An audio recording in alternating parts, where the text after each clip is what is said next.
কাশ্মীর আর মা আমাকে অনেক আগে থেকেই বলে রেখেছিল এইবারে যখন তুমি কোনো মেলায় যাবে তখন আমাকে বলো তো কাশ্মীরাকে তাহলে তোমার সাথে পাঠাবো। আর আজ যেহেতু আমি আর মা উল্টো রথের মেলায় যাচ্ছি তাই কাশ্মীরাকে রেডি করে আমাদের বাড়ি পাঠিয়ে দিতে বলেছিলাম। তাই আমি বলা মাত্রই ওর মা ওকে রেডি করে আমাদের বাড়ি দিতে চলে এসেছিল। আজ আমি আবারও গাছ কিনতে চলে এসেছি উল্টো রথের মেলায়, তাই প্রথমে মেলার দোকানের দিকে না গিয়ে আমি সরাসরি একেবারে গাছের দোকানের দিকে চলে এসেছি। আগের দিনের কেনা ঘাস ফুলের চারাগুলোর মধ্যে থেকে বেশ কিছু চারা শুকিয়ে গেছে, তাই আজ আবারও এই কাকুটার কাছ থেকে কিছু ঘাস ফুলের চারা কিনেছি আর তার সাথে কিছু গুলবাহারের চারাও কিনে নিয়েছি। গাছ কিনে নিয়ে আমরা এবার একটু মেলার দিকে চলে এসেছি, মেলাটা এবার একটু ঘুরে দেখবো।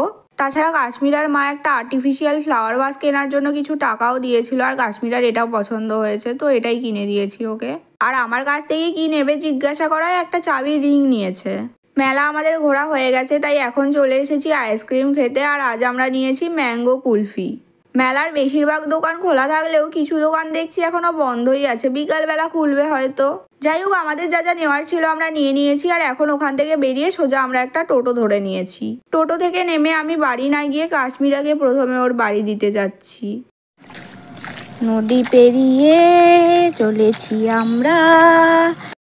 কাশ্মীরাদের বাড়ি আসতে গেলে যে পরিমাণ নোংরা জল পেরিয়ে আসতে হয়, যে একবার আসবে সে আর দ্বিতীয়বার আসতে চাইবে না।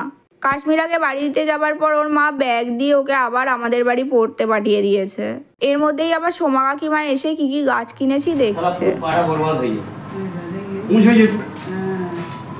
এখন হাঁটতে পারছো গোপাল কাকু? হাঁটতে পারছো এখন ভালো করে? আগের দিনই বললাম না গোপাল কাকু এখনো খুঁড়িয়ে খুঁড়িয়ে হাঁটছে, তো গোপাল কাকুর হাঁটুতে এখনো কিছু পরিমাণ লিকুইড জমেছিল যেটা ডক্টর আজ বার করে দিয়েছে। এদিকে চুনু দেখো আলমারির মাথায় উঠে শুয়ে আছে।